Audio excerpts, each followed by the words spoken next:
Hey everybody, John here. So obviously for full-time retirees who are RVing around, income may not necessarily be an issue with regards to work camping because they've already addressed that in the years leading up to retirement.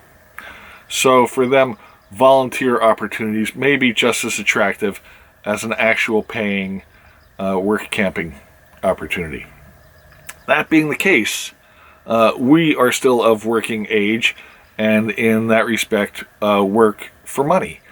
So the question is, what does good money look like, and what does bad money look like, and how do you tell between the two? First off, unless it's a really something you want to do kind of job, I would not consider working at a situation where you wind up actually paying them. And you will find a couple of those here and there. And that could be something as weird or interesting as, I don't know, handing out towels at the beach in Maui or something. Unless that's been your lifelong goal, I would stay away from jobs that require you to pay a fee or something like that. Now, there will be the jobs where they want basically somebody for free.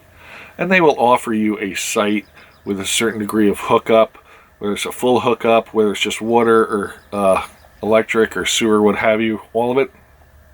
Ideally, getting the whole hookup is preferred because in our case, we found a job that was really cool in Montana, but it was going to require us to drive 30 miles each way once a week to dump our tanks. And that was sort of a killer for us, so we didn't take the job.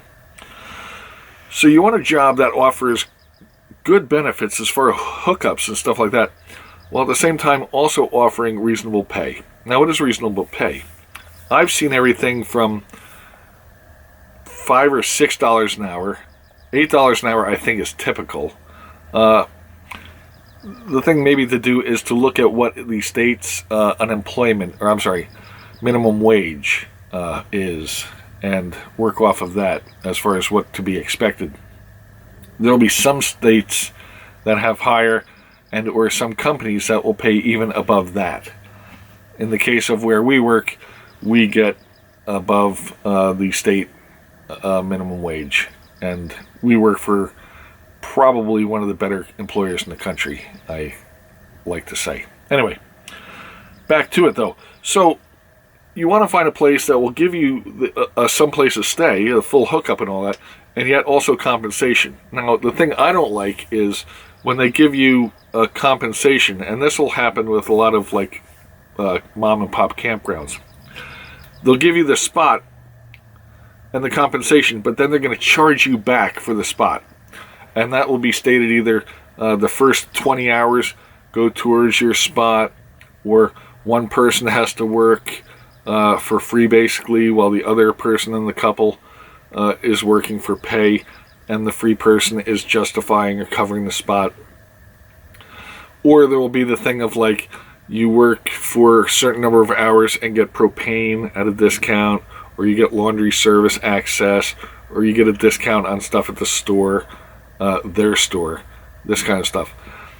And these are all things that if your heart is set on and maybe you're willing to settle on, or maybe these aren't really a big issue for you.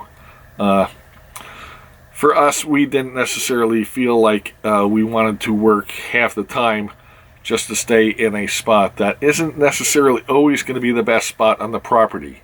When we worked in Wisconsin, we were right next to the railroad tracks. So keep that in mind, that you will not be staying.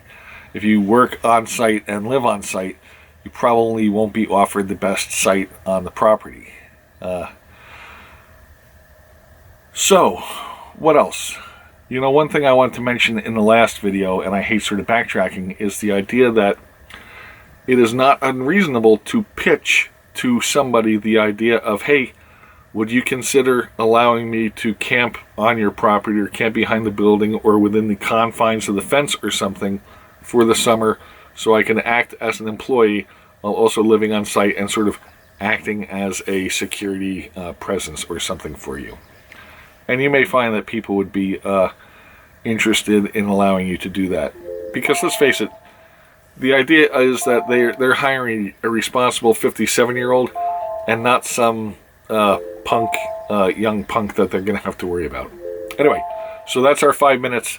We'll find you on another video right there. John out.